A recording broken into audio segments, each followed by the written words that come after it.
We take no.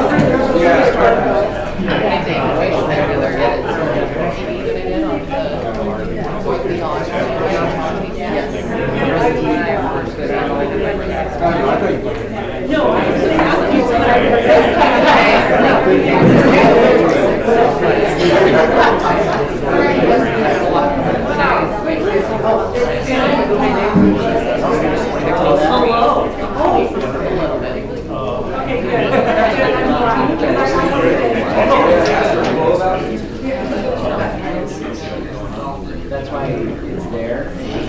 Like we were just teaching. I have not the only guy.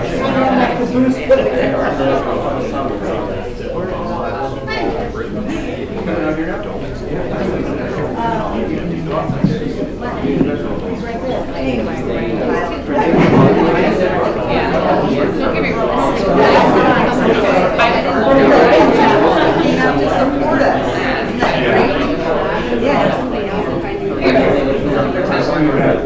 We haven't quite talked about like why it's what it is, other than it's probably will go, you know.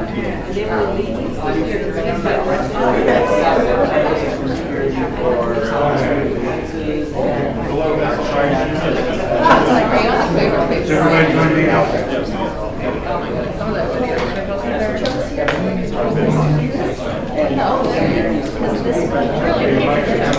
Like the kids are like super they're playing ukulele. I can't remember what song. It was like the song.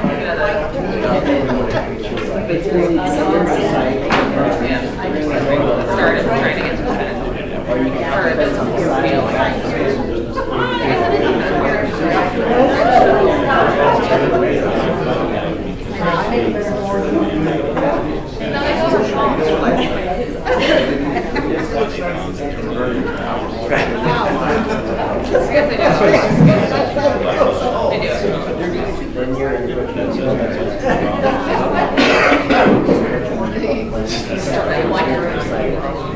You'd actually have to cut it or eat out there.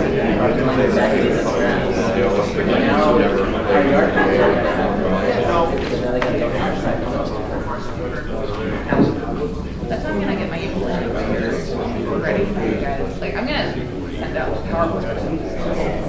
And also we have the centers. They love the centers that we did. So we had a center where they worked on their professions. And then we did a center where yes, that's all we had to reach. And then we did a center where they practiced their work on each other. Okay, that sounds good. Where they wrote something. A center where I was using or no, I was using Kindle for them to go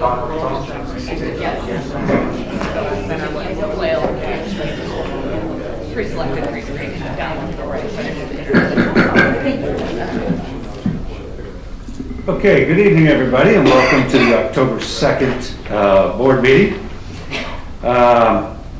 Roll call will show that everyone is here. Our students are off tonight because they're on break. Report on actions out of closed session. Mr. Nava motioned, Dr. Talkin seconded, and the board approved the placement of 2018-19 non-public school students, numbers 6, 7, 60, and 63 through 70 by the following vote, 7-0. Next item, Mr. Nava motioned, Dr. Talkin again seconded, and the board approved the placement of 2018-19 non-public school renewal students, numbers 1 through 5, 8 through 56, 58, 59, 61, and 62 by the following vote, 7-0. Under conference with legal counsel, anticipated litigation, Mr. Nava motioned, but again, Dr. Talkin seconded, and the board voted to approve OAH case number 2018-080393 by the following vote, 7-0. No further action was taken in closed session.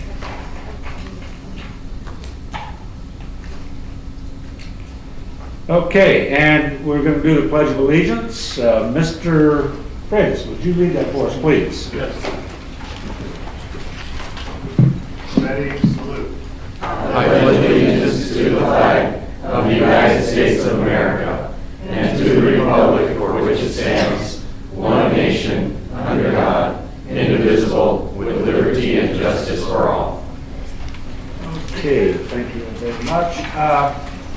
Thank you, Mr. President. We're going to have a little bit of a modification to the agenda. We're going to move up one item because we have a call in on that. Mr. Khan is at a conference and he is working on the Henderson Water Report. So we're going to go ahead and move that up.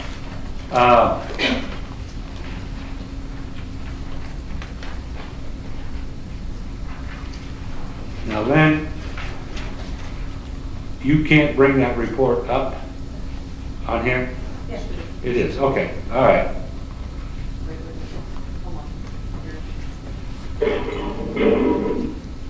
We're not on it right now.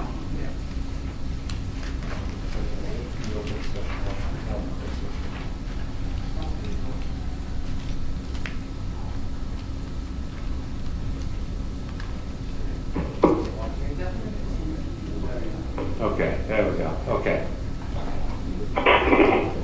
Okay, Mr. Khan, are you with us?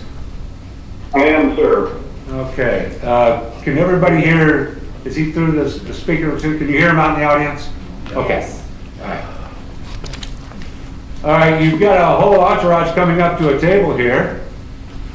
Of course, if you're watching this on our streaming video, you know that. Well, I can only see the 7 bright and shiny faces. Oh, okay. Just your screen. I'm aware of that. All right, do you want to let them start or do you want to start? I'll go ahead and start. Thank you, Mr. Neely, members of the board, Dr. Washer. As many know, we have a water testing issue at the Henderson school site. It evolves around a compound known by the name of trichloropropane, or 1,2,3 TCP, or just TCP for short. Water was tested in May and July of this year above the maximum contaminant level issued by the state of California. The TCP test is a relatively new test, only being required of water agencies beginning in January 2017. We do know now that as of the February reading, our TCP level at the Henderson well was a non-detect. And then, of course, the May reading, the July meeting. M&O has also advised that as of the August reading that, I believe it was the September 12th reading, the level came in less than the May and July test. However, May and June test. However, it's still above the maximum contaminant level for the compound issued by the state of California. It's a solvent. Typically, it would in all likelihood have been used in the dry cleaning processes and also in pesticides. This product is an issue in the Central Valley. I believe there's another attachment with 2 pages in a PDF that depict where the levels are high and also the various spots that it's been identified in the Central Valley of California. This is the sum total of my expertise on TCP, and if I may ask the quality services gentlemen to add whatever color they can to the compound. Can I ask a question that maybe somebody can answer as this part? Is this related to the problem of the water for downtown Lodi that had problems? Unknown. Unknown? Probably no way of It's a knowing. different product, but there's TCP. But it was TCP was their contamination problem too. As far as TCP, there's, I believe, correct me if I'm wrong, TCE. And there's a treatment station at. Mitch, can you get a microphone, please? There's a treatment station at Needham that the city has in, and they're pumping the water and throwing it through activated charcoal to treat it. But it's a different product. Still solid, still a volatile organic. Oh, okay, all right. So I'm going to have these 2 gentlemen introduce themselves. They are for quality services. They manage our wells and manage the testing of the water and water quality and alert us if we have problems. So, further ado. Thank you, Board. My name is Tom McCoy, with Quality Service. We're considered to be your certified distribution operators, and we help oversee multiple water systems within your school district, including such as Henderson and Turner Road that has more of a filtration system on it. Kevin Jones. Kevin's been working a lot on your project and working with your staff in trying to answer questions and be the liaison between the state regulatory agencies and the school district. Okay. So it's Kevin, and I'm sorry, what was your first? Tom. Tom. Yes. Thank you, Tom. So, are you going to give us the report on this, or you want us to ask questions? How do we want to do this? I think he gave you a very good summary of where you are. Okay. It's still really new. Still a lot of things to be discovered. You're still in the first quarterly cycle testing. We haven't done the first set of quarterly testing yet to know if you're trending up, down, and where exactly you're going. Okay. Your first test was just beginning of this year. All right, so this, as I understand, is a relatively new chemical they're testing for. Is that correct? So the regulation was enacted December 14th, 2017. Uh-huh. And Okay. it required public water systems classified as non-transient, non-community, and community water systems to conduct a full 4 quarters worth of initial monitoring. Okay. So compliance determination is after that 4 quarters, or if presence of the chemical is detected above the So you MCL. got 4 times you're supposed to test it before you do. To know what your running annual average would be. Right, okay, all right. And when we first got this, so what are we doing about it? I guess. You want Mr. Khan to keep going through the report? Sure, if you're ready to. I thought you were done. Are you ready to continue? I'll keep going. So the next slide is the health risk associated with TCP. I think the board and community can see that the both recognize it as a carcinogen. That said, our readings, while well above California's levels, do represent levels that are actually below, and I'm talking about now the May and June tests, and now, as we understand, September test as well, are well below the EPA's tap water screening level. In this slide, I'm sorry, the next slide, Michael or David, who's ever running, the one with the table. We're there. We're at that slide. Okay. The EPA minimum reporting level for large utilities is actually lower than the state of California's, but that's for water utilities that are actually treating raw water and then delivering the treated product. It would be the treated product that would be expected to be at that 0.00003 micrograms per liter. So all in all, we're above California's level, but below EPA tap water levels, and we also threw the state of Hawaii in there, whose levels of maximum contaminant are above our current reading. So I'll go to the next slide. As reported in the newspaper, the M&O department immediately began providing bottled water to the site for drinking and also portable hand washing stations while we searched for different solutions, both short-term, intermediate, and long-term.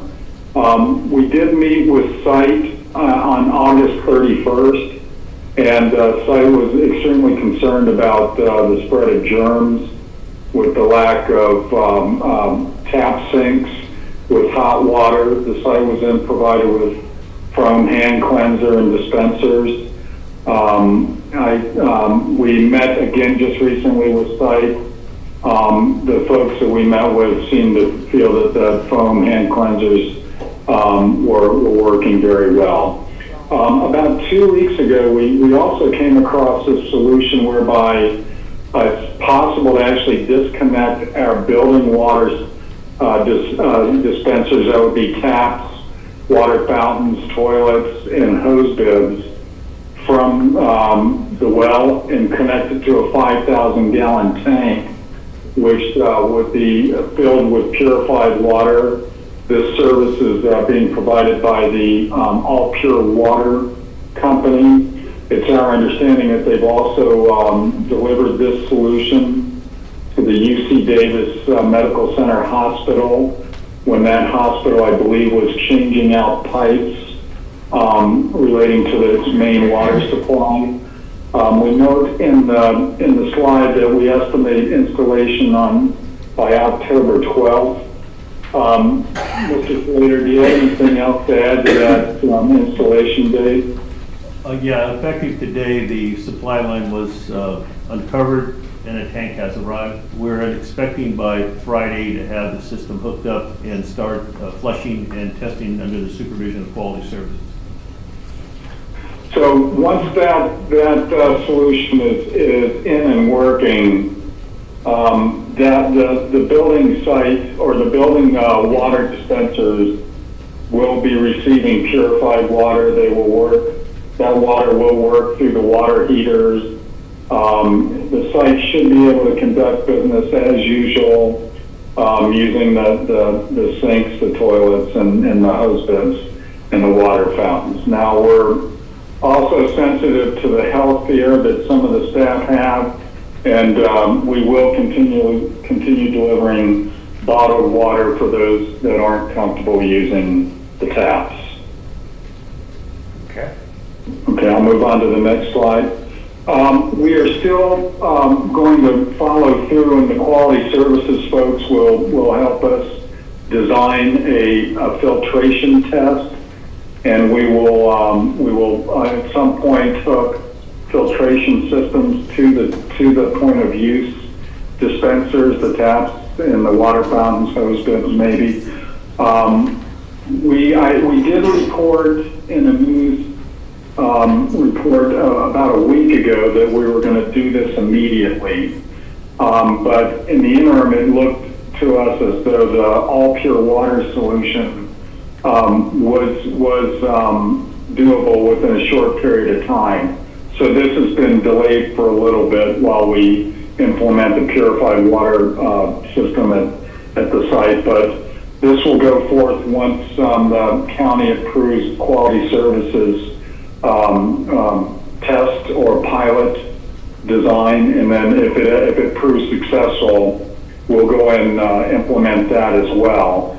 I'll move on to the long-term slide. The main goal is to provide the site with a permanent solution to clean water. This is not something that will happen in a short period of time.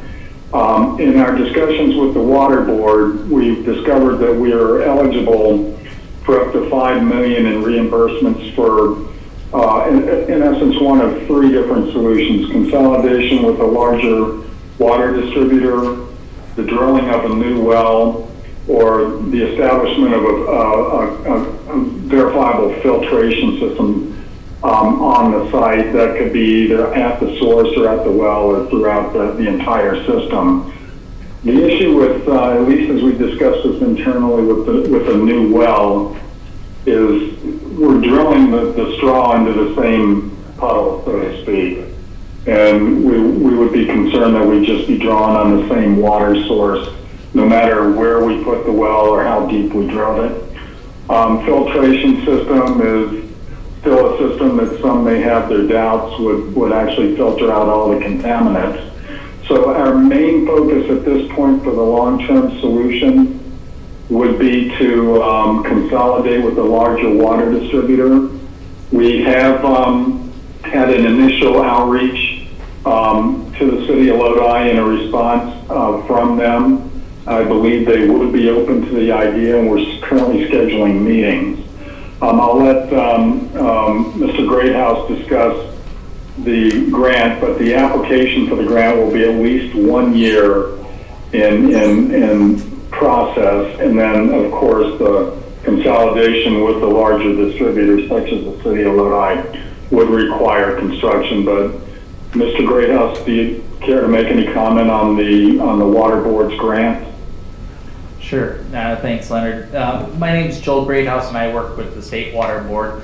My colleagues in the Division of Drinking Water are on the regulatory side, so they're issue the permits as well as the compliance orders when a water system is out of compliance. Unfortunately, like this school is at this time.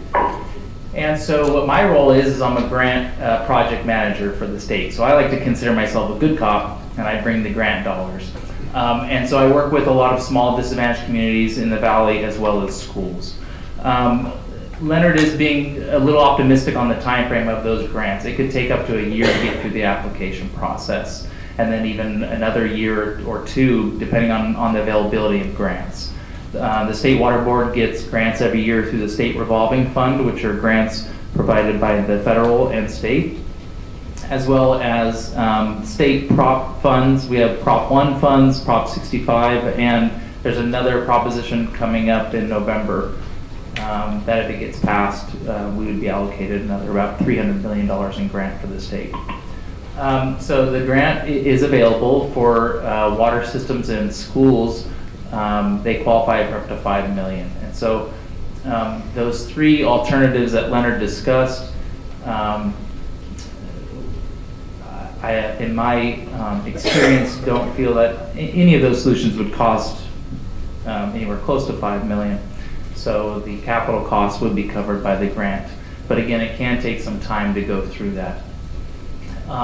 One of the things the school is working on is evaluating those alternatives. And one of the key things is to look at what your long-term costs are. So if the grants can pay for the capital costs, you want to look at, sure, it may cost the state a little bit more to consolidate with an entity sending a pipe out as to drilling a new well or adding filtration. But again, until those costs are evaluated, we don't know. But the cost the school pays, the district pays each year to operate as a permitted public water system that has to meet the same water quality standards as any city like Lodi. There is a cost involved in that, including piping and replacement costs and things like that, so that the school's already paying. That if they were to connect with a larger entity like Lodi, what would your annual water bill be compared to what you're already currently paying, which would go away because the school would no longer be a permitted public water system. And in my experience, when we consolidate schools with a larger entity, the schools keep their existing wells and they separate out all the piping, and they keep those for just irrigating the fields. And of course, through the construction projects, the proper cross-connection surveys and shutdown tests are performed to make sure there's no cross-connections. I do want to, I have been in discussion for the last about month or so when Leonard reached out to me, and hearing the updates today about the installation of the tank. I want to commend the school district and the board and the staff that have worked on it, because I've never seen an entity, even a school, move so fast to install a temporary water tank. And so what they're bringing in is essentially hauled water that meets the drinking water standards for the school staff and students. And that is really amazing, because I've got applicants sitting here for 2, 3, 4 years, these small disadvantaged communities that really need assistance, and they're still serving the same water. They don't have the ability to do what the school is already working on. So, and also bringing in bottled water, they're taking advantage of those opportunities. So I want to commend everybody for that. So thank you for telling us that, Phil. Appreciate that. You know, you mentioned using the existing well for irrigation. Is there no danger in using that water for irrigation? On the fields or Right. anything? No. Okay. I mean, I'm not a grass expert or anything, but No, that's not what they've that. been I mean, using currently. to humans, to kids out there that are getting on the field, No, not that don't have to worry about that. in aerosol And format. do we have to worry about any lingering contamination in the plumbing that's there? Like, I know the city of, one in Michigan, Flint, had all that problem, where their pipes were destroyed. We don't have to worry about anything like that. Well, whenever we do a construction project where a new source is brought on, you properly flush the lines. Okay. That's all there is to it? That's all there is to it. And then you do you can do the test to make sure that nothing's leaching off of those lines from a new source coming in, making sure that that's not an aggressive water coming in. So the difference in areas like back east in Flint, you have thousands of miles of pipe that there was just no way that they could test and flush all those lines when they just brought the source through that. But with a school and the small direct lines there, that's never an issue. Fantastic. Any questions? Leonard, do you want to continue? Thank you, Mr. Greathouse, and we'll move on to the next slide. We have met with the site on 2 occasions. Once on August 31st that produced the foam hand cleansers, and again just about a week ago. And the week ago meeting exposed some staff concerns over the health implications of the water at the site. Our CSEA unit stated that there was a need to relocate staff. But we did have some site staff in the meeting that did voice the desire to remain in place. We really were hoping that we could, we know it's a difficult situation drinking out of bottled water and washing your hands and hand washing stations, but we did urge and we're thankful for any patience received to give us some time to search for solutions and actually implement them. Given the research that I've read and the fact that we are able to provide, well, at least we believe we can provide purified water to all building dispensers, I cannot recommend to the superintendent that the site be closed down, and I know there are some that would advocate that. But in our discussions, our CSEA unit voiced serious concern over the old building there, and actually vocalized that they want it removed immediately. That is something that I can concur with. I do believe that is something that really needs to be addressed. That would be a recommendation that I could make to the superintendent. Beyond this meeting, I also know that Dr. Kimball has been communicating actively with her parents and her community, both in terms of face-to-face meetings and in terms of connected voice call-outs and emails. So that concludes our presentation. I will mention that on the last slide there are 2 links to the primary sources of research and data that were used to put this presentation together. And I would like to thank the quality service team and the water boards and Mr. Greathouse for all of the support that they've offered us over the 2-month period, and also voice that we're really looking forward to working with them for both the intermediate solution and the long-term solution. And I think all of us would be happy to field any questions the board might have at this time. Thank you, Leonard. That's a good report. Thank you all very much. We're going to open it up to the board for questions, and I'm going to open it up to the public for comment and question as well. Board members, you have one, Mr. Everly? Thank you. Your name's Joel? Yes. Okay, and what agency are you, State Water Board? So the State Water Board, which is the regulatory agency for all California public water systems, and I work in the Division of Financial Assistance. Thank you. So we have 2 divisions, drinking water, the regulatory side, and then the financial assistance, which is the grant and loan program. Okay, first a comment, then a question. The comment is, thank you for your comment about the speed in which we're trying to mitigate this. There is short-term, intermediate, and long-term. And that's, I appreciate you saying that we're on top of it. Now my question, when, in the report it says that for the grant, it is reimbursable. So let me just make sure I've got it right. So if we expend our money as quickly as we can to do a long-term solution,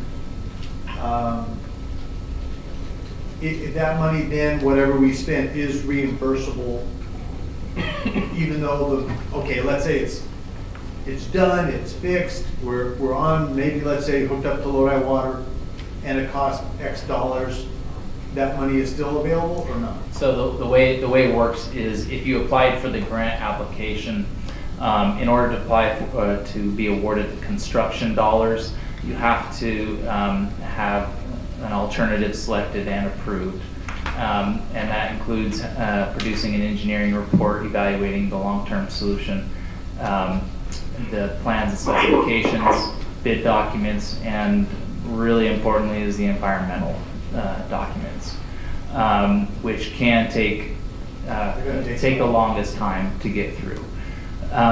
So once those deliverables are completed, that's when you really have a complete construction case by case.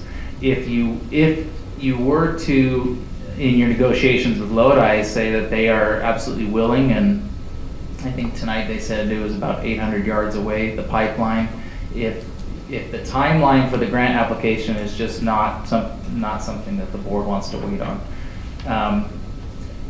you can go about it without using state funds and build the pipeline.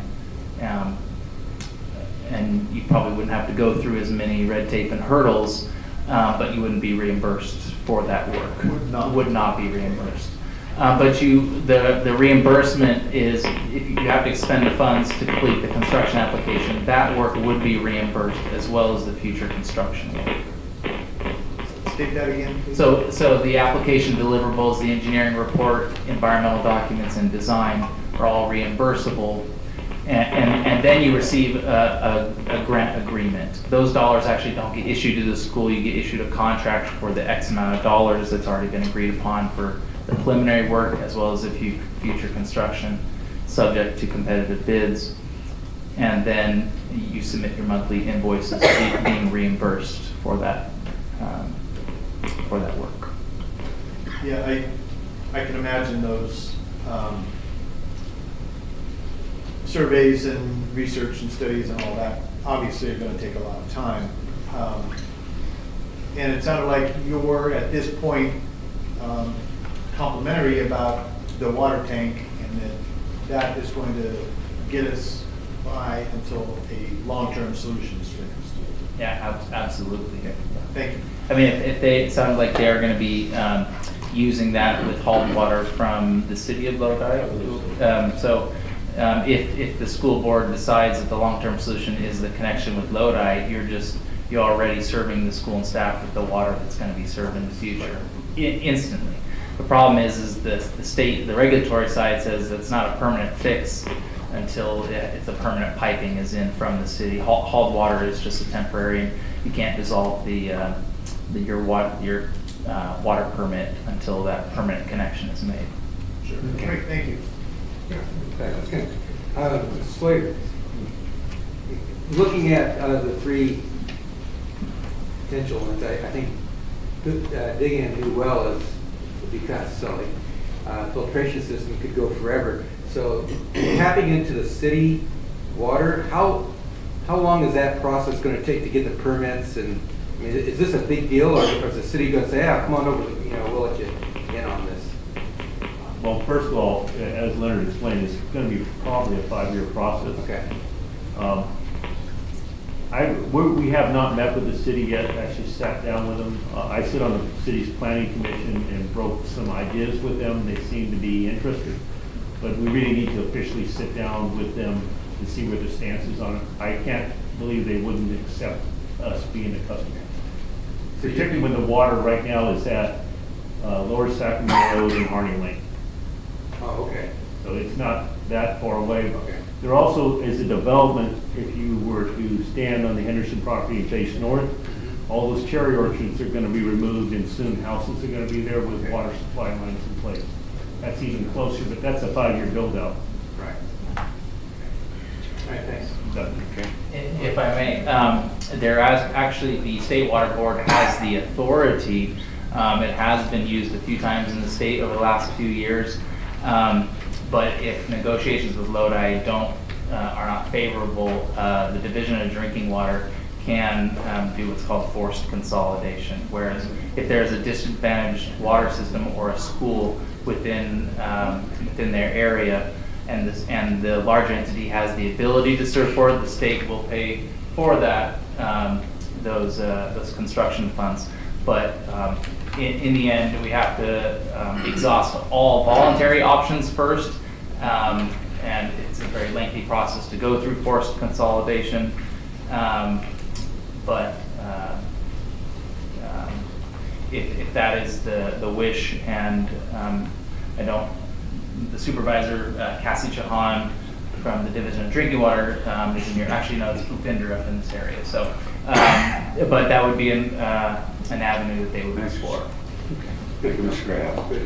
Ms. Nava. Yeah, I just feel 100% better. Leonard, thanks for the report, and I want to thank Mitch for your leadership in following up on all these things. Thanks, Mr. McCoy, Mr. Jones, and Mr. Greathouse for all your input.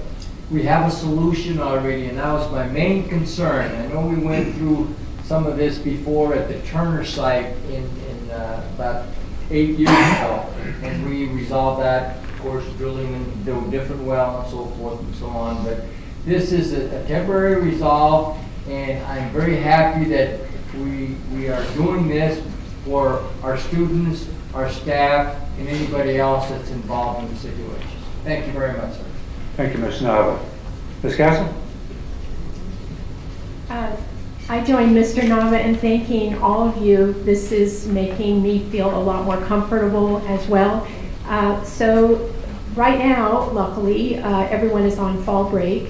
So it sounds like on October 15th, when the students and the staff would return to the Henderson site, at that time, the tank should be in and the building totally detached from the well. Is that correct? We're hoping so. So Friday, tomorrow we're going to separate the pipe. In other words, the well delivery system to the school will end. It will be blocked off. We'll do a sweep up of the supply pipe, which will connect to the tank. Any of you want to come out there tomorrow, give me a call. I'll be glad to escort you and show you what's going on. They have to get some equipment in place. Then they have to deliver water. Quality Services could go through the process of what we're going to do to flush. Would you mind telling them what the process? They're going to tell you the process so you hear it. Thank you. So essentially what will happen is once we have the bulk water in place, we'll need to flush all the piping, get everything pulled out, displace all the old water from the well source, and sample to make sure that we have no more 1, 2, 3 TCPs in the water. Prior to doing that, though, we have to present a plan to the county. They're going to want to see a plan on how we're going to proceed with this and what steps we're going to put in place to make sure that the bulk old water itself is potable water and doesn't have any issues. So we have to develop like a schedule for testing for bacteria and other things along with that. So we're still kind of in a plan phase, getting a plan developed with them, but the hope is to have everything in place when the students come back. That's what we're shooting for. And thank you for that. And I have to tell you, Mr. Grayhouse, am I pronouncing that correctly? Yeah. It's wonderful to know that your agency exists with the state of California and that you partner with situations like this and offer this kind of assistance and advice, and most importantly, hopefully in our case, the grant. So it's just good to know about that, and thank you all again. Thank you, Ms. Castle. Anybody else on the board? Any comments from the public? Okay. Final comment. First of all, gentlemen, thank you very much for the work that you put in on this. We really appreciate this. I am just thrilled that we're at this point on this already. It's just amazing to me. Mr. Newey? Sir. May I also add a nod of thanks to Mr. McCoy, Mr. Jones, and Mr. Slater I'll remind all that while this is a really great short-term solution, it wasn't something that the district could just hook up to a water tank and then go about our day and our business. We are under a compliance order, and it required San Joaquin County's Environmental Health Department to sign off on this. I will credit Mr. McCoy and Mr. Jones for making that, or actually expediting that. And I'd also like to thank Mr. McClellan of the San Joaquin County Health Department for also working closely with our team to make this happen for us. And further, the health department has also offered to run at least 1 or 2 open houses to discuss this actual chemical.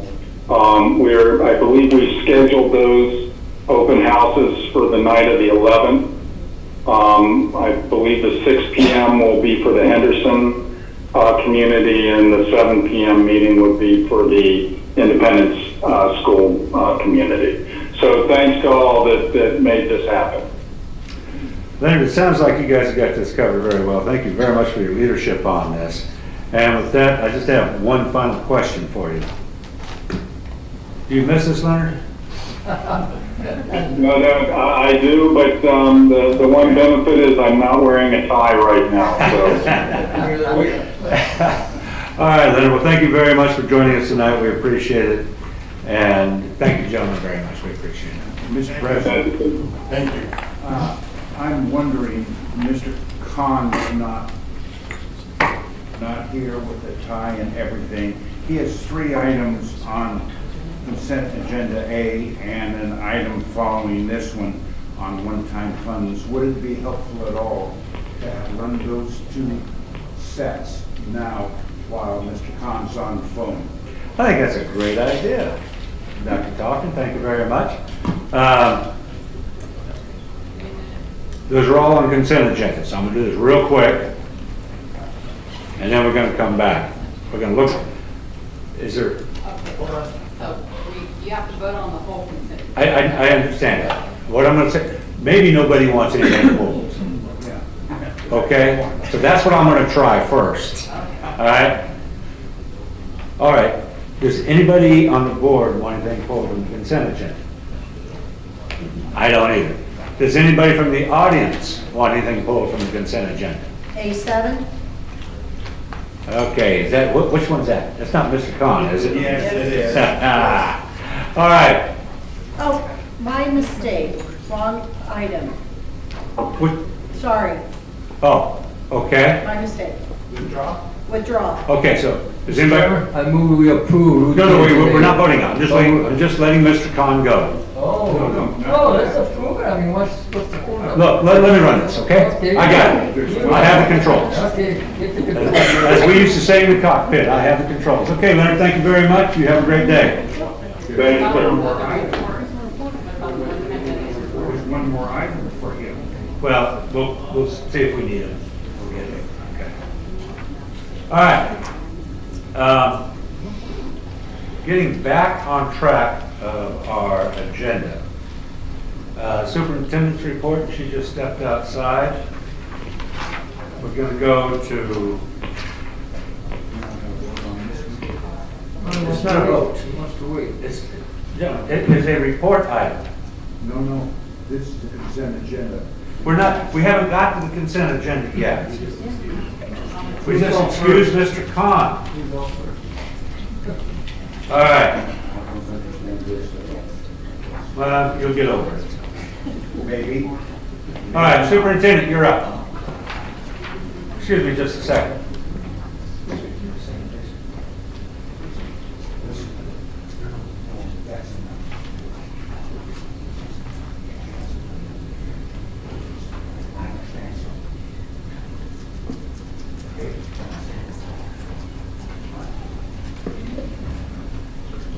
Okay, Superintendent's report.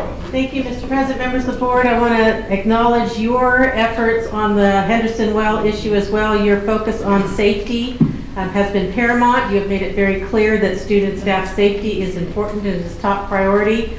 So you have been instrumental in this as well. You've complimented staff, but I also want to recognize your efforts and your promotion of safety at the school sites.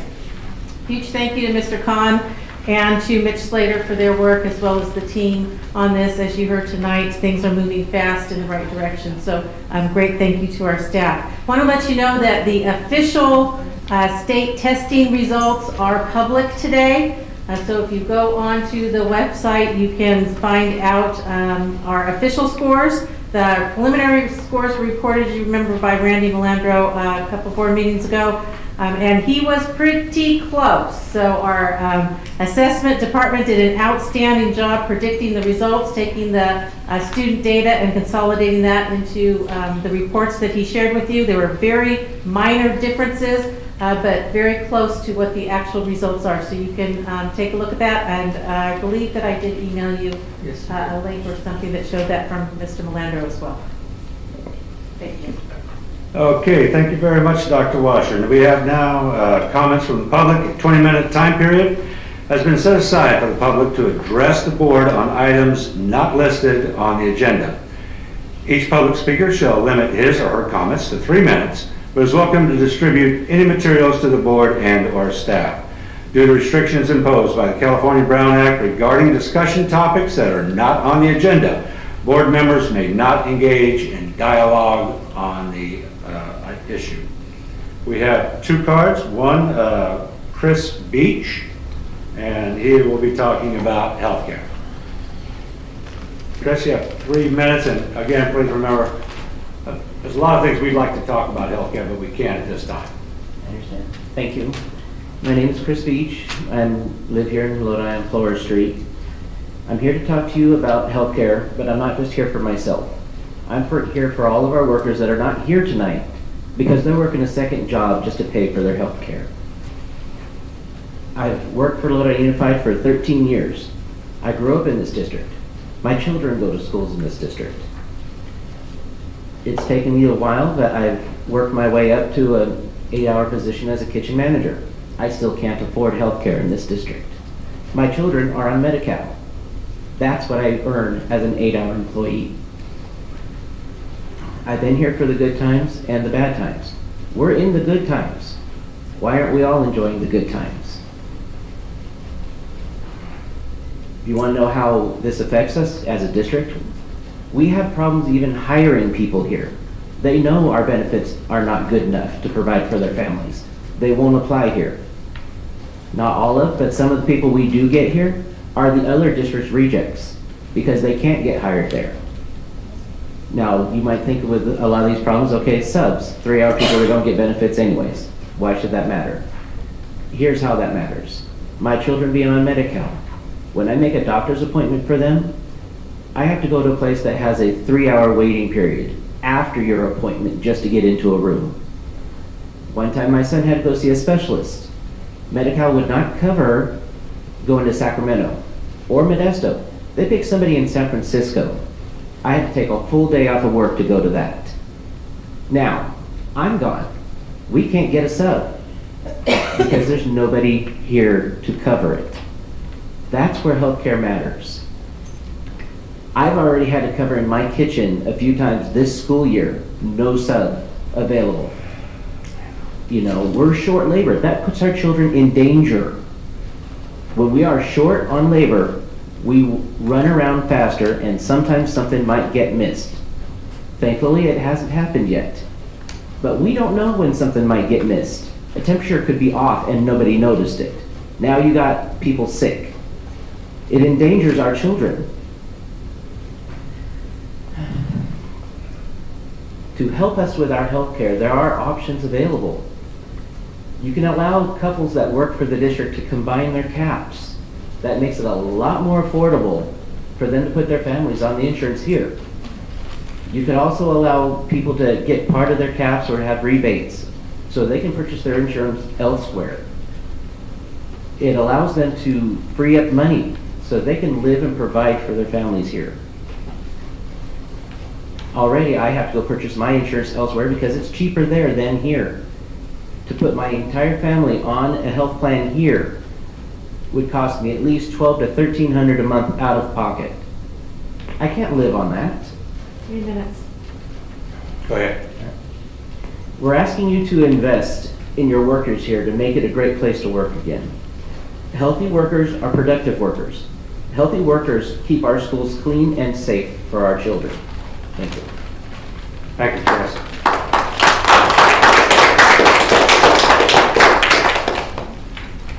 We have one more card from Douglas. And Douglas, I am not going to try to pronounce your last name, but I would hope that you would do that for us.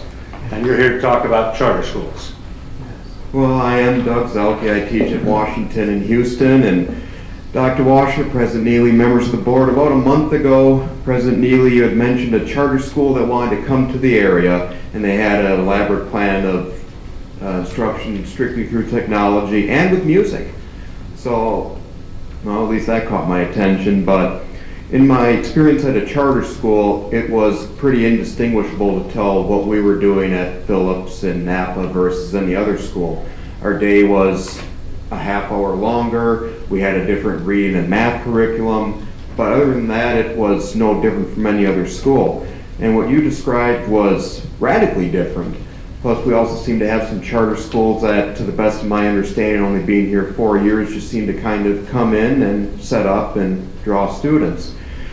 The little that I know about charter schools is they come in two different varieties. There's dependent charter schools and independent charter schools. And I would just hope that if the issue should come up at a future meeting, you could clarify what those differences would be. All right, thank you. Thank you, Douglas. Appreciate it. Any other comments from the public? Okay, let's move along. Comments from board members. Yeah, I do. Go ahead. When we talked about Henderson School, and I dropped by Henderson School on Friday and talked to Dr. Kimball, and she gave me the nickel tour, saw the hand sanitizing dispensers, and she talked about the water problems and the solutions. But what I really wanted to share was that as I was sitting in the office, waiting for her to go get some more documents, the school secretary was in there and had a conversation with a student that was also waiting to talk to the principal. And apparently the student was getting ready to go on some great adventure for the 2-week break. But the parting shot from the secretary was, be the smartest person in the group, which reminded me of things I always said to my kids, you know, a little common sense goes a long ways. But what I wanted to share was that I thought it was a great example of Lodi Unified School District staff taking charge and being interacting with students, which is one of our district goals, is to have everybody be an educator to students. And here's CSEA. I see there's some CSEA people here that did just that. It just impressed me that she took the time to interact with that student as well as she did. That was it. Perfect. Thank you, Mr. Knax. Anybody else? Okay, just real quickly, Stanford University came out with a report in September that was kind of interesting, and I'm going to ask that we probably put it on discussion for another meeting. It talked about the State Board of Education setting goals and then the state not giving enough funds in order to meet those goals. This report was a consolidation of, I think they said 39 different studies in this area. And the recommendation was increase the state funding for public education by about 33%, which I thought that would be really nice. So just the whole movement is afoot to get the state to put more money into public education. One of the big things that they found was the student to teacher ratio, and not so much as just class size, but we're talking about like intervention teachers that count into that, special ed teachers, all of this kind of thing that count into that ratio. And we were quite high compared to many of the other states. So I'll try to get copies of that report to everybody, and then we'll put it on the agenda for a discussion. So I'd like to hear from everybody on that. Okay, and that's it for comments from board members. Consent agenda A, we already know that nobody wants to be pulled from that. We have no student representatives, so we're going to call for the vote.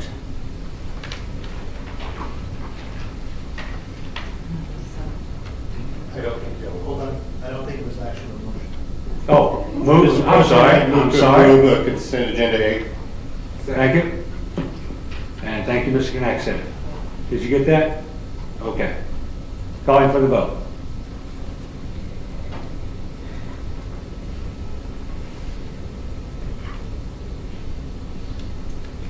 Passes 7-0. Moving on to other action items. Ratification of the tentative agreement with Lodi Education Association. Dr. Washer. Thank you, Ms. Ford, members of the board. We are very excited to bring this to you and are happy that we are able to have a successful agreement. Thank you, Dr. Washer. Comments? Questions from the board? Comments from the public? Mr. Chairman, I move we approve this agreement. Thank you, Ms. Nava. Second. Thank you, Dr. Talkin. All right. Calling for the vote.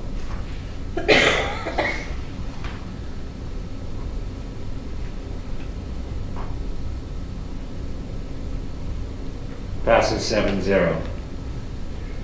Provisional internship, by the way, LEA, thank you very much, Michelle, for all the work that you guys put in on that and working with us on this. The things that we talked about some time ago worked. Okay. Item OAI2, provisional internship permit and approval. Dr. Washer. Yes, thank you, Ms. Mealy, members of the board. At times, we have teachers who need to have your approval before they get their credential. So this is that item. Comes up quite frequently, unfortunately. Fantastic, thank you very much. Questions, comments from the board? Questions, comments from the public?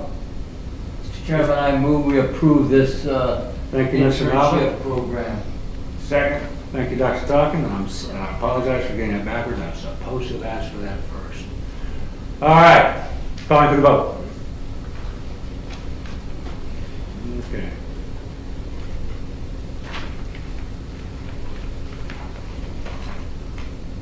Item passes 7-0. Personnel matters. Get the wording right. I never do. We're listening. Come on. Ask for your approval. I mess it up every time. You took the easy way out. Routine first. Okay, I'm sorry. Who's you get the motion? You get the second. Okay, you got that? All right. Calling for the board vote.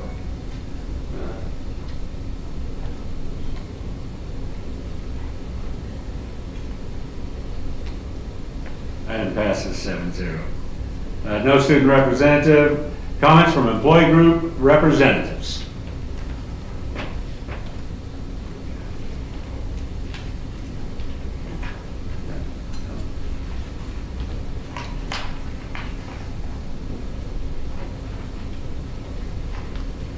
Evening, Michelle. Good evening, President Ely, members of the board, Dr. Washer. Our small house with members enjoying their 2-week break. A couple of things that I'd like to mention. First is the Henderson Project. Being transparent, we'd like to be included in those discussions and meetings that took place that we had no idea that they took place. To find out after the fact. And I don't know where my members stood on wanting to stay open or stay closed. We've heard nothing about those meetings. So I am curious about the 2 town halls that were mentioned or open houses for Henderson and Independence. Would like follow-up on that. We would like to say yay on the tentative agreement, and we continue to look forward to bargaining on the 2, discussing our preschool issue and our bet coming forward. So we look forward to that. We also want to acknowledge and thank Lisa Katowski on helping with some of the board item policies that are coming to you tonight and getting some clarification and some ideas moving forward with those. So we appreciate the collaborativeness of that and hope that we can be included in all discussions, especially when they involve the safety and health of our members. Thank you. Thank you, Michelle. Dr. Washer, just make a note of that about notifying them on, that's what you're doing. Yeah. Okay, thank you very much. Michelle will, make a note of that, we'll take care of that. Apologize. Okay, anybody else? Okay. Additional comments from the superintendent? No further comments, thank you. Fantastic. We've got the first report out of the way. Discussion of possible allocations of one-time funds. Dr. Washer. Thank you. The board asked us to bring this back as a report from the previous time that we presented it to you. So, Mr. Khan, you there? I still am. All right, scared me there for a minute. Okay, we have the report up for you. All right, so thank you, Dr. Washer, President Neely, members of the board. You'll note that on the one-time money, we discussed some California school accounting. So I'll skip over to the third slide in the presentation, and I'll go back to the second. But one of the issues in working in a modified accrual environment, which is a fancy way of saying everything we do has to pretty much fit into 1 year. There are no fancy corporate balance sheet maneuvers or entries and withdrawals. It's like an annual checkbook. We get revenue in and we spend it, and then we do an unaudited actuals, then we do an audit. So that it's nice in terms of its simplicity, but the difficulty is it pretty much means this year's money on this year's kids. And one of the downsides is if you don't spend your money and you save it, or it ends up not so much as savings, but just as ending fund balance until it gets spent next year, it increases the likelihood of creating a technical deficit, in that we're spending more money than we're getting in a year, even though we have the money set aside. So part of the solution it addresses that issue of the technical potential for a deficit. But in essence, what we propose doing is, in a manner of speaking, flushing some of the ending fund balance that we reported at the last board meeting into Fund 40, where it can be spent over the years or even in one single year, but then allocating all of the one-time money to the ed services side, instructional materials side, and also to the board goals. So we're anticipating a net dollar amount of approximately $4.5 million. The board may recall this is a number of about $4,870,000, but there was the one-time MA penalty in there that'll bring us back down to the roughly $4.5 million number. We will add $2.5 million to the instructional materials 2018-19 budget, which is currently at $2 million.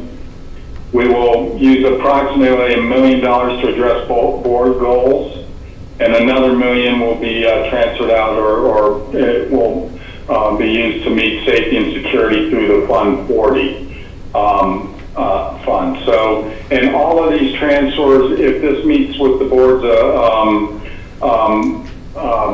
not approval, but with the board's understanding tonight, please note that every single one of these transfers will still have to be board approved, as they are transfers between funds. But we propose to allocate So I'm moving on to slide 4, David or Michael, to the board goals. So we'll allocate $1,050,000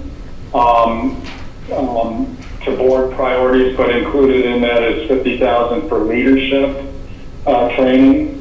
And then the Fund 40 transfers will be used to fund the Cerny Houston project, safety and security investment, the Lockford parking lots, and then HVAC systems not funded by Prop 39. The board may recall that we stated that this is a reserve that we really don't want to spend until we're absolutely sure what the Prop 39 Energy Efficiency Fund or grants will actually cover.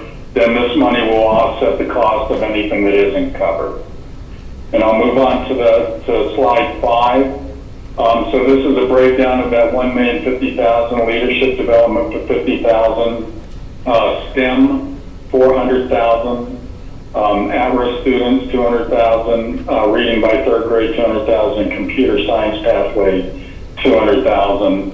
I would like to point out on the final slide that the board will focus attention on the final column to the right.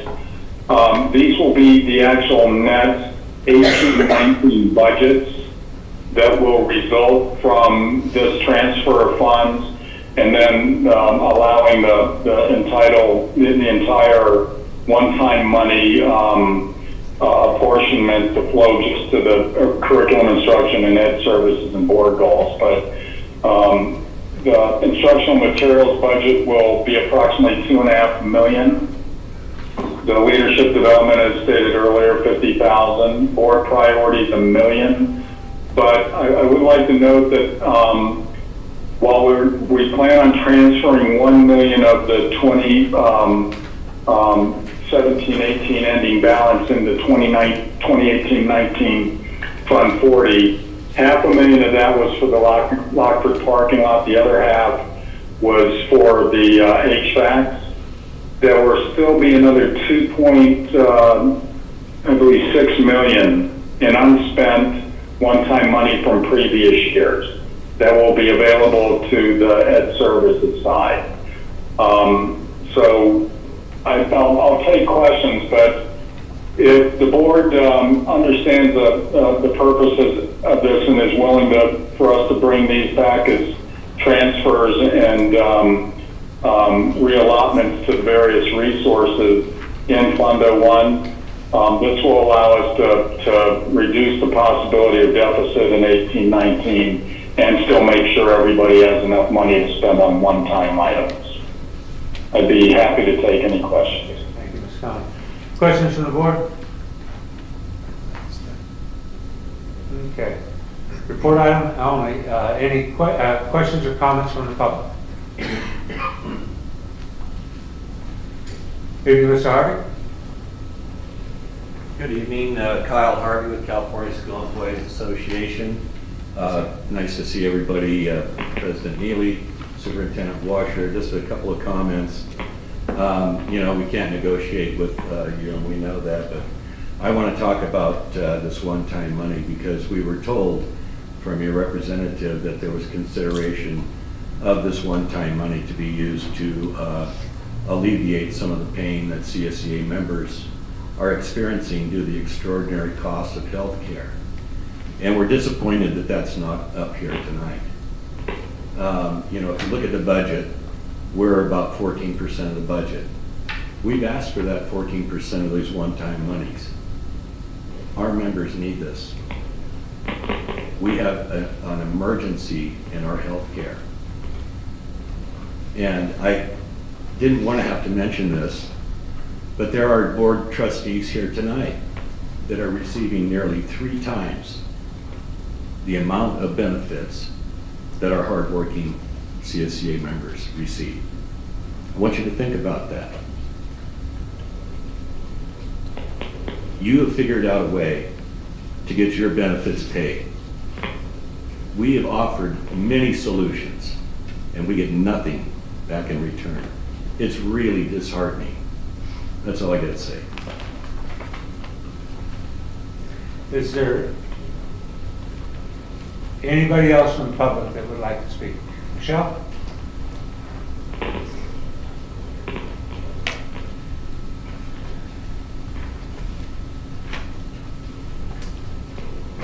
Do you have an outline or ideas on what it is that we are, for our reading by third grade, what that money exactly is going towards?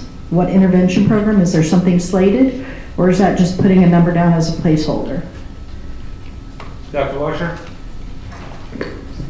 Yes, Ms. Neely, members of the board, I can address part of that, and perhaps Lisa can also. In the past, we have provided categories for the board for one-time money. As you recall, in previous years, there was money allocated for arts, there's money allocated for curriculum and instruction, there's money allocated for science materials, and then we went and addressed needs at the school sites. At this point, with reading at third grade, there's a huge need for professional development. That costs quite a bit of money, whether it's in-house with our own folks or it is out with other organizations. So a bulk of that money would be for professional development. I know that there is research going on now for intervention programs for the K-2 area, because that has been brought up by teachers as a concern that there isn't anything in place for the younger children.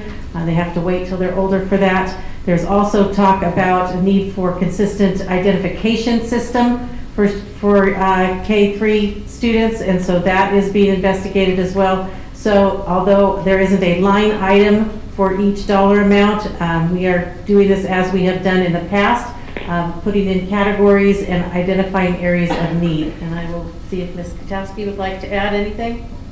I think you said it perfectly, Dr. Washner. Okay, is that?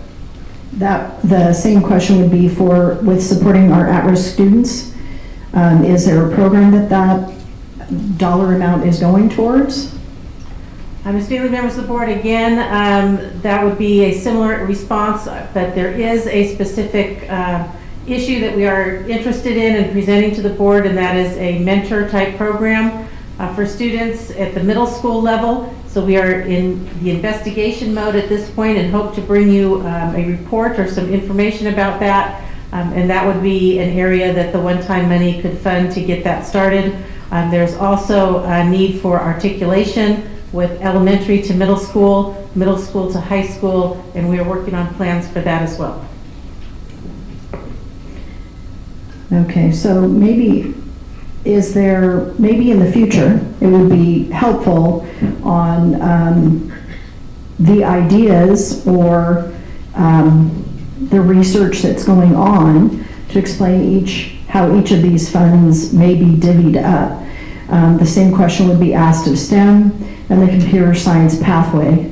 I know that we have some classes at high school that were recently adopted for computer science. Is this addressing that age group or younger?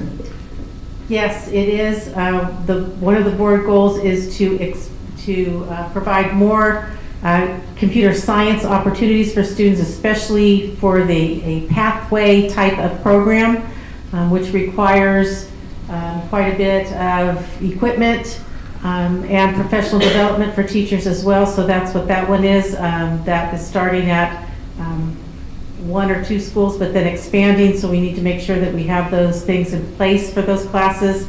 CTE expansion is also in there. And what was the STEM.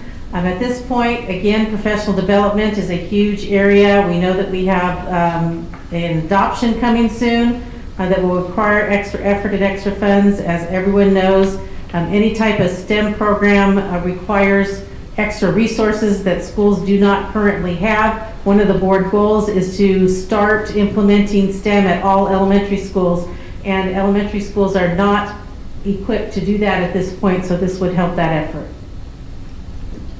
And could you explain the leadership development for 50,000? What is that a program? Because I know we have the online PD for them, correct?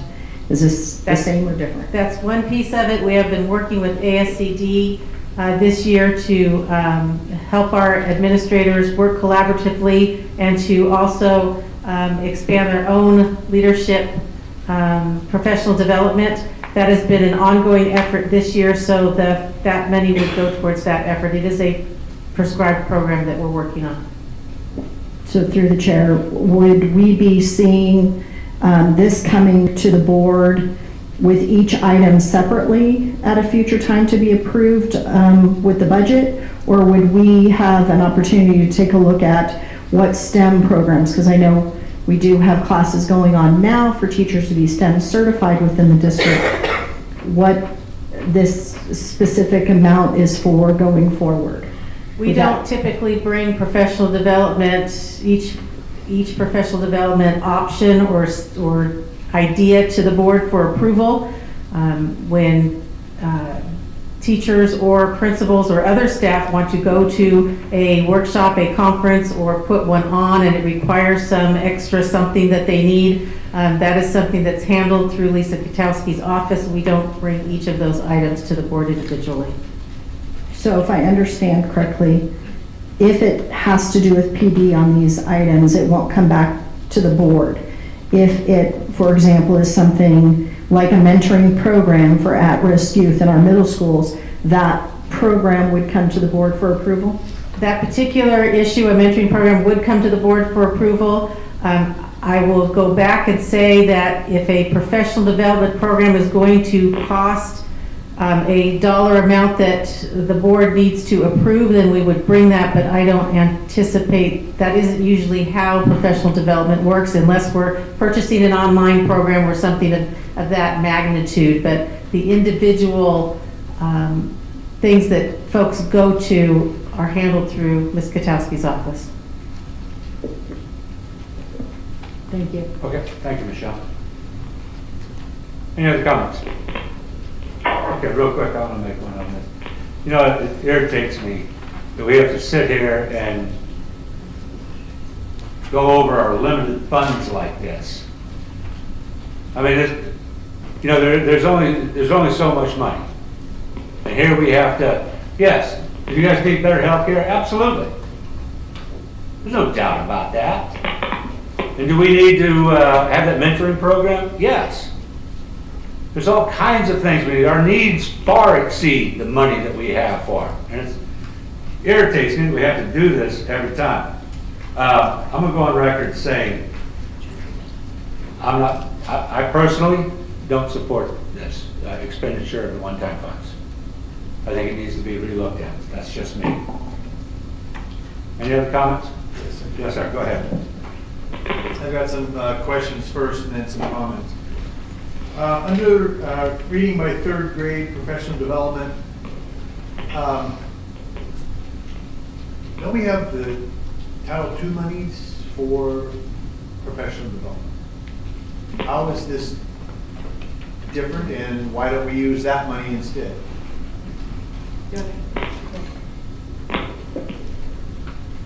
And I'll have another question so you guys will stay. I just have to stay. Yes, we do have Title II funds for professional development. Most of those Title II funds are involved in our instructional coaches. They pay for their salaries. So there aren't the substantial amount of money for professional development through Title II. They give in-class support to teachers. Okay. Another question then, STEM materials, that would be then for equipment or is that for staff development also? As we go through the science adoption this year, we'll determine whether or not it will be professional development or materials. We have purchased materials in the past for STEM. It could also be for professional development, depending on what we have to do with the teachers, what they would like to do when they look at their materials. Okay. I can't answer that right now. I was looking at the amount for STEM, and if, you know, Dr. Washer, you even mentioned it, that one of our goals is to start STEM type activities and courses and programs in the elementary schools. And you're right, they don't have that kind of equipment. And $400,000, if you've ever purchased science equipment, or actually go to any supplier catalog, this is, you're gonna have to add some new servers. So this is way too little because that implementation is how far away? For, let's say, NGSS, It would be which next is a year. different ballgame. Yes. It would be part of next year. We have some things going on right now, but most of this would be next year at the earliest. Yes. Oh, sure, Yeah. sure. When do you foresee, yeah, and like I said, the STEM part, what's on here can be part of NGSS. Yes. But the NGSS curriculum and all that, when that comes in, how much do you think that's gonna cost? It's going to be quite expensive. As you can see, we set aside $4.5 million for science adoption, and I'm not quite sure if that will be sufficient. Yeah. It's not If I as may bad as add what we as did well. last year with everything else. Okay, Mr. Khan? I'm sorry, if I may add as well, if the board will refocus on the final slide, there's still a remaining balance of previous year's one-time money of 2.6 million, almost 2.7, that will be available. That is ending fund balance, so that raises the risk of a deficit, but it's still available under this proposal. Well, yeah, thank you. I appreciate your answers. I think this is probably closer than the first look that we had. This is still not what I had in mind, so I'm also not in support of this. Mr. Khan, on that 2.7 you talked about, you've got 1 million set aside for HVAC, right? Yeah, and so it'll be Or am I looking at the wrong column? I'm sorry? I don't know if I'm looking at the right column. It's a bottom line there, but there's a column right next to the 2.7. Actually, Right. middle column there. It says 1 million to fund 40 for Lockford. Is that out of that 2.7? It's out of the number to the immediate left from the 2017-18 unaudited, which was 3.684. Right. The board may recall purposing $500,000 to Lockford parking lot and $500,000 to HVAC in the November 2017 regular board meeting. Okay. So the proposal is to transfer that money over to Fund 40. So because we do anticipate moving forward quickly on the Lockford parking lot, and if we do that, that will be expending not current revenue, but previous year revenue, which raises the possibility of deficit in Fund 01. That's the purpose for moving it over to the Fund 40. Okay. And on that same line, it says, the very far left of it, it says reserved for one-time money carryover 2018-19. Shouldn't that be 17-18? It actually carries over to 2018-19, but I see your point, Mr. Heverly. I could have easily named it the 2017-18 as well. Okay. Yeah, well, it's budgeting. A lot of it's how you look at it.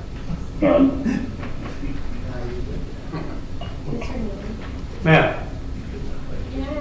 May I call Mr. Harvey to the podium to ask a couple questions? Sure. Mr. Harvey, you got a moment, please? Can you come back to the podium for just a second, please? Well, he's coming up. Go ahead. Mr. Khan, I know this is going to sound like a real rookie question, but what's the problem with the deficit spending? It's just a bookkeeping thing.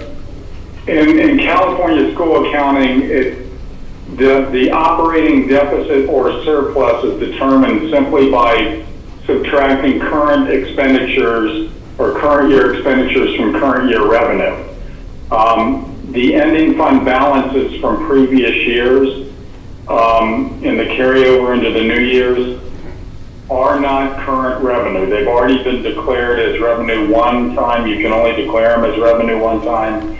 and that occurred in a prior year. So in essence, it means that the board has the money to spend, but if it does, due to the rules of the modified accrual system, it can't count as current revenue. So if it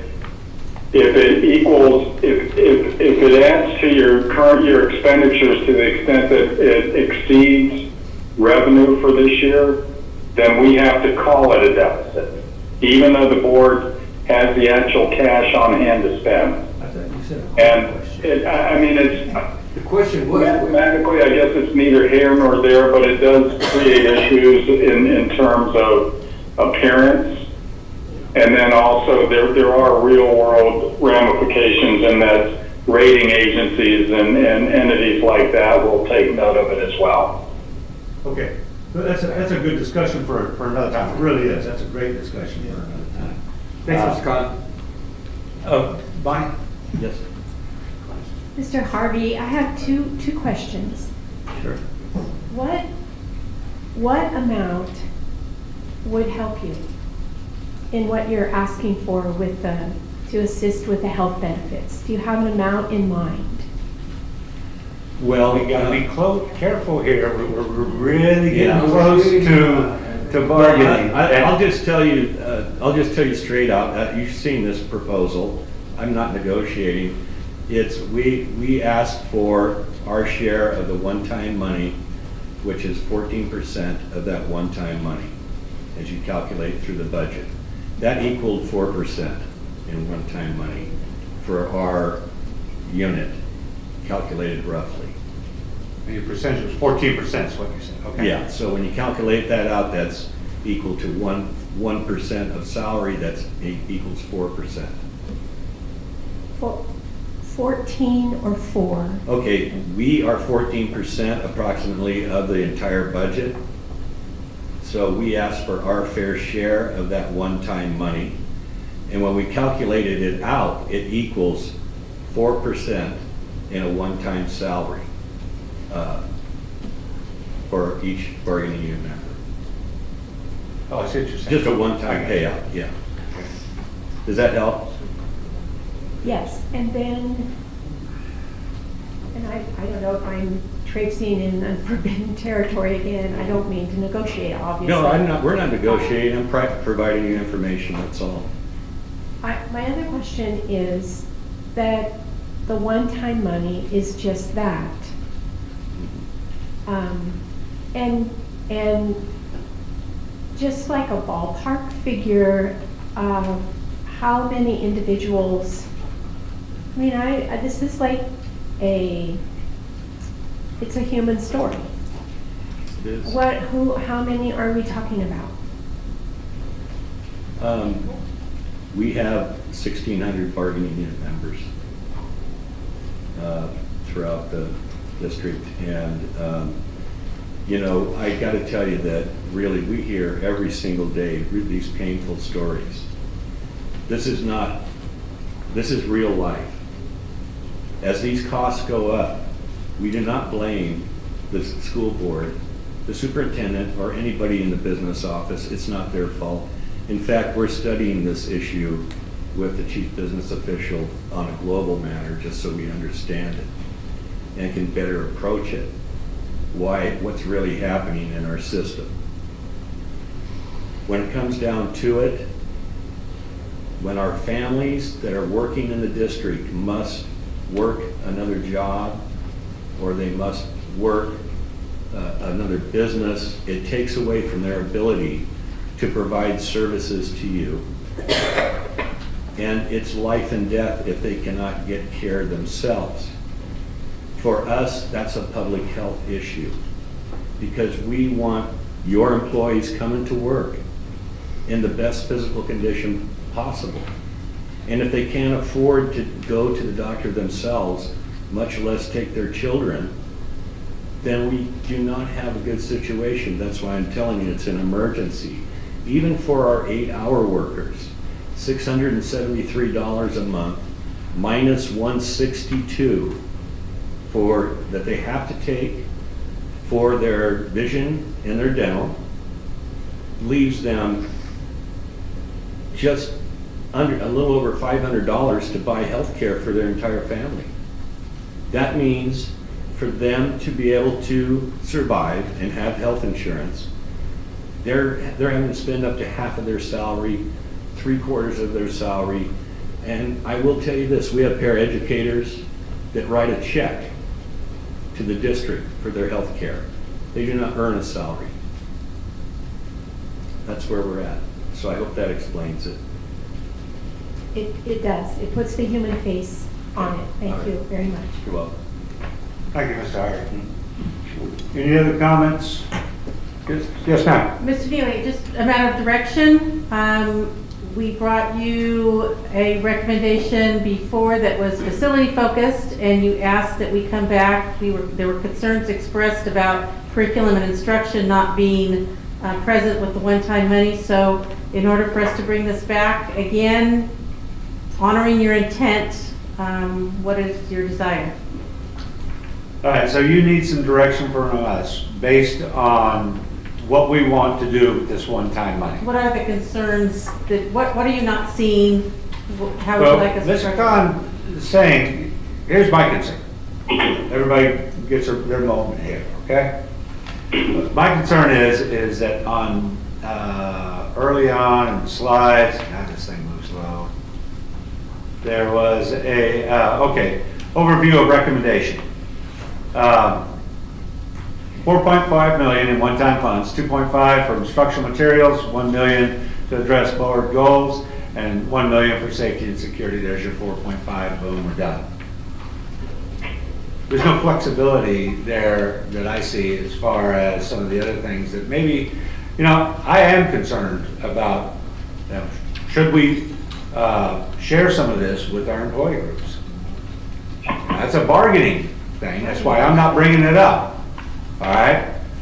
But if we're going to do that, then I can't approve this. I can't say that I support this. So I'm in a place where I can't say anything what I want to do with it, and I can't support this. That's my point. Anybody else? Thank you for that, because I'm sitting here thinking, well, how in the world do I approach this without sounding like I'm negotiating? I look at it in two ways. One of them is that I would like to have a deeper understanding of this. That means that I would probably have to sit down with Mr. Khan to kind of weigh out some of the things that are on here. But also I firmly believe in the goodwill of sharing what comes in. And that would have to be our discussion in closed session, most likely. Okay. Mr. Khan, are you still there? Okay. Mr. Khan? Yes, sir, Mr. Haverhill. Oh, very good. He was taking a drink. Yeah, I know. Don't swallow, would you? I had salt on that margarita there. Hydration is important. So anyway, is this good? I think when we were very beginning of this year's one-time funds, I remember hearing that this will most likely be the very last time we get it. Is that kind of where we're going? That's our current belief. We believe revenue will start to flatline just because we've reached the full funding of the LCFF. And I say that with not an entire bucket of confidence, just because in the same fell swoop we went from 2.7 COLA to 3% to 3.7. I guess everybody and their weird uncle can going. It's unlikely that the increase in Prop 98 guarantees will stop. That said, the one danger, and we discussed this with San Joaquin County Office of Ed last week, the Senior Director of Budgets and myself, they seem to be convinced that the legislature will seriously consider the 2-year decline in statewide ADA in terms of its reduction in the Prop 98 guarantee. That said, it's just a discussion right now whether it happens or not. I don't know. Yeah, and the reason I ask that is not, to hold you fast to that, because, all of that is beyond our control. We know how things change, and, your crystal ball and my crystal ball are as cloudy as everybody else's in the state, because you just don't know. But that's why I have some real worries about this, and I do want to understand it better. So for me, I would like to, I'd be more comfortable before voting the affirmative on this is, one is, sharing and the other is understanding. So thank you for that. And it is just a report. Oh, yes, absolutely, yes. You asked a question. Let me just make this statement that regular funds are for salaries and benefits and needs of all staff. One-time monies, in my mind, is just that, one time. If you spend it differently than on one-time objects, you have no way of increasing the one-time funds unless you're going to get more every year. What you have on the board, $2.5 million for instructional materials, I'm very much for. The money you have for $1 million for safety and security of facilities, I am very much for. The other $1 million I would spend on facilities, equipment, or supplies, because it's one time. That's the only thing that you have, and you don't have to do anything else after that with that kind of facilities, equipment, and supplies.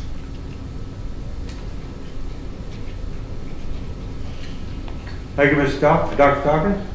Bonnie? There is a great imbalance for the human face. I'm using euphemisms now so that I don't tread into bad territory. There is a great imbalance. There has been for a long time. And I know what Dr. Talkin, he's absolutely correct, but in my mind, I think this needs to be looked at to correct the imbalance that has been in place for a long time. We're talking about our people. That's where I'm at. Thank you, Ms. Castle. Ms. Nova? I have no report, sir. So, well, as far as you're looking for guidance, My you're good with this? guidance is I go with this. Okay. Yes. I continue to agree with Dr. Tolkien. Actually, one-time money is going to be used as one time. Money going to salaries or personnel, it seems like that should be a different part of the budget to me. So does that mean like the talk that we're doing is a one-time salary, or not salary increase, but one-time bonus? Yeah. That would not be ongoing. In my opinion, that should come in from a different place than one-time money. Okay. Mr. Prince? Seems like we've got a 3-3 going on here. Mr. Khan, I haven't heard more specifics as to the instructional materials that constitute the $2.5 million. Did I miss that, or? I'm sorry, Mr. Freitas, I didn't hear that question. The $2.5 million that's going to instructional materials? Yes, sir. There isn't a slide specifying what that is. And I don't think we've had a question to that tonight. Now, granted, my day started at 5 o'clock this morning, so maybe, I am a little dopey, but you can let me know. Well, I won't confirm that, but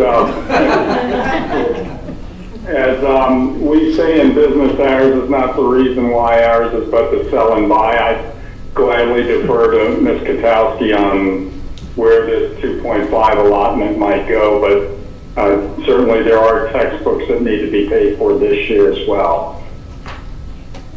NGSS science adoption, that's where the $4.5 million will go at the end of this year when we make a selection. And maybe the follow-up question is that normally included in our budgets? I mean, why ongoing science adoptions and textbook materials, why is that coming out of one-time monies? Well, we had $2 million allotted for instructional materials in the 18-19 year. So this adds to that $2 million, bringing the total 4.5. I also will reiterate that there is another 2.684 million that's available almost entirely for various educational services directions. So I think the answer, Mr. Freitas, is yes. We already had budget for it, but there are additional adoptions that will need to occur. At some point, there's been discussion of one-to-one going forward as well.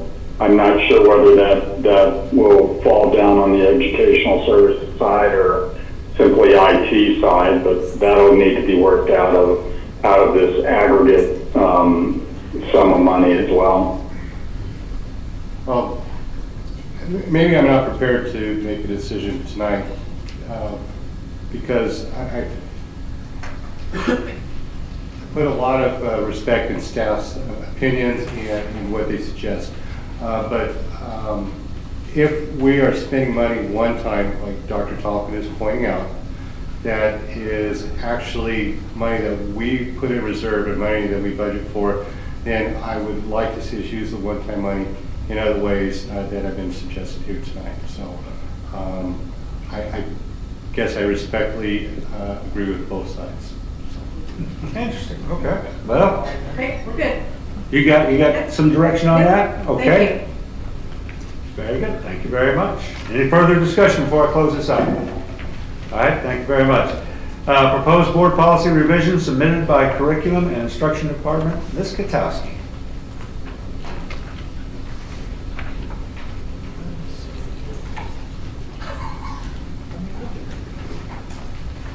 This is the first reading of I think there are 4 or 5 policy revisions up there. We've discussed them with our Leah, with Michelle. They came through. They're minor revisions, basically trying to match up the report card language with our assessment language, changing, I guess the most provocative one might be the sexual health and HIV prevention instruction, but that is meeting the intent of the law, so we have to do that one. But the rest are all pretty just changes to match the standards and the frameworks that are currently happening. Okay. Thank you, Ms. Katowski. Any questions from the board? Any questions from the public? Comments from the public? Okay. Michelle, you good with this? Yeah, as I reported in our comments earlier. Okay. We're happy with being able to have some input. As Ms. Katowski mentioned, the health one, there are some concerns as to going forward, and I believe that the door is open so that teachers can continue that conversation. Yeah. There was concern as to who would be teaching some of those classes, and I don't think that yet has been resolved. All right, thank you, Michelle. Thank you, Lisa. Okay, that concludes Board Advisory Committee reports. Yes, ma'am.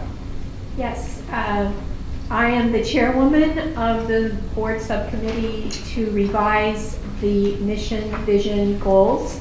And we had another very productive meeting tonight. My colleagues in this endeavor are Mr. Joe Nava, Mr. Ron Freitas, and what our all Lodi Unified School District employees will see now is a draft, the draft that we have prepared.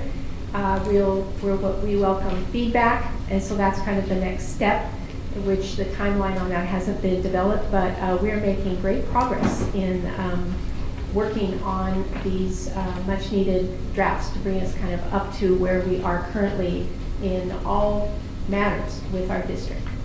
Thank you. All right, thank you, Ms. Castle. Okay, nothing else? Looking for a motion? We adjourn. All in favor? Aye. All right, meeting adjourned.